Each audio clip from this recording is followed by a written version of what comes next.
देख रहे हैं आप और मैं हूं आपके साथ निशा बर्नवाल। बागेश्वर धाम वाले बाबा धीरेन्द्र शास्त्री का जब बिहार में कार्यक्रम हुआ था, बिहार की राजधानी पटना में जब उनका भव्य कार्यक्रम हुआ था, जिसमें आपने देखा था कि किस तरह से लाखों लाख की संख्या में भक्तों की भीड़ उमड़ पड़ी थी। जिसके बाद बागेश्वर बाबा ने भक्ति को देखते हुए यह ऐलान भी किया था कि फिर से वो बिहार आएंगे। और ऐसे में गया जिले में उनके संभावित कार्यक्रम की चर्चा भी हो रही थी। कहा जा रहा था कि वो 1 से 3 अक्टूबर तक अपना दिव्य दरबार गया जिले में लगाने वाले हैं। इसको लेकर बताया जा रहा है कि बागेश्वर धाम वाले बाबा धीरेन्द्र शास्त्री के कार्यक्रम को लेकर आयोजकों को प्रशासनिक अनुमति ही नहीं दी गई है।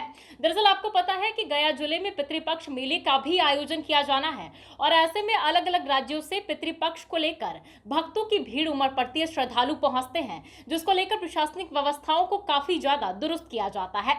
और ऐसे में अगर बाबा बागेश्वर का कार्यक्रम वहां पर होता है तो भक्तों को संभालना मुश्किल हो जाएगा। लाखों लाख की संख्या में वहां पर भक्त पहुंचेंगे, जिस वजह से प्रशासनिक स्तर पर उतनी ज्यादा तैयारियों को दुरुस्त नहीं किया जा सकेगा। इन्हीं सब चीजों को देखते हुए प्रशासनिक अनुमति नहीं दी गई है। यानी कि अब जो दिव्य दरबार गया जिले में बाबा बागेश्वर का एक बार फिर से लगने वाला था, फिर से बिहार जिले में बाबा बागेश्वर आने वाले थे, तो उनका फिलहाल ये दिव्य दरबार स्थगित कर दिया गया है। उन्हें प्रशासनिक अनुमति ही नहीं दी गई है। देखा जाए तो आपने देखा था कि जब बाबा बागेश्वर बिहार आए थे, पटना आए थे, पटना के तरेत पाली मठ में उन्होंने भव्य दिव्य दरबार लगाया था, जहां पर काफी संख्या में भक्तों की भीड़ उमड़ पड़ी थी। और इस दौरान बाबा बागेश्वर भी हिंदुओं को लेकर बड़ी बड़ी बातें कह रहे थे। सनातन का मुद्दा भी छाया रहा था और ऐसे में इसको लेकर राजनीति भी खूब देखने को मिली थी। बिहार में जो सत्ताधारी दल है, उन्होंने बाबा बागेश्वर के आगमन को लेकर कई सारे सवाल भी खड़े किए थे। उन्होंने साफ साफ कहा था कि बाबा बागेश्वर जो है वो बीजेपी का एजेंडा चला रहे हैं, जो कहीं से जायज नहीं है। और साथ ही साथ ये भी कह रहे थे कि बाबा बागेश्वर भी हिंदुओं की राजनीति कर रहे हैं।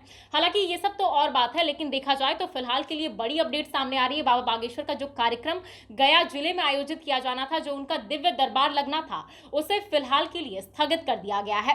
प्रशासनिक स्तर पर उसे अनुमति ही नहीं दी गई। और खासतौर पर देखा जाए तो पितृपक्ष मेले को लेकर इस तरह का फैसला लिया गया है और साफ साफ कहा गया है कि क्योंकि एक तरफ बाबा बागेश्वर के कार्यक्रम में अलग अलग राज्यों से लोग पहुंचते हैं, यहाँ तक कि दूसरे देश नेपाल जैसे देशों से भी लोग आते हैं, और साथ ही साथ पितृपक्ष मेले को लेकर भी काफी संख्या में श्रद्धालुओं का जुटान गया जिले में होने वाला है। तो ऐसे में इतनी सारी भीड़ को एक साथ संभालना काफी ज्यादा मुश्किल हो जाएगा, जिसको लेकर ही भक्तों के एहतियात के तौर पर श्रद्धालुओं की सुरक्षा को देखते हुए इस तरह का फैसला लिया गया और फिलहाल उनका दिव्य दरबार गया जिले में नहीं लगाया जाएगा। तो फिलहाल के लिए इस खबर में इतना ही। बाकी की तमाम खबरों के लिए आप बने रहें लाइव सिटीज के साथ। अगर आप इस वीडियो को हमारे फेसबुक पर देख रहे हो तो हमारे पेज को लाइक कर ले, यूट्यूब पर देख रहे हो तो हमारे चैनल को सब्सक्राइब कर ले। धन्यवाद।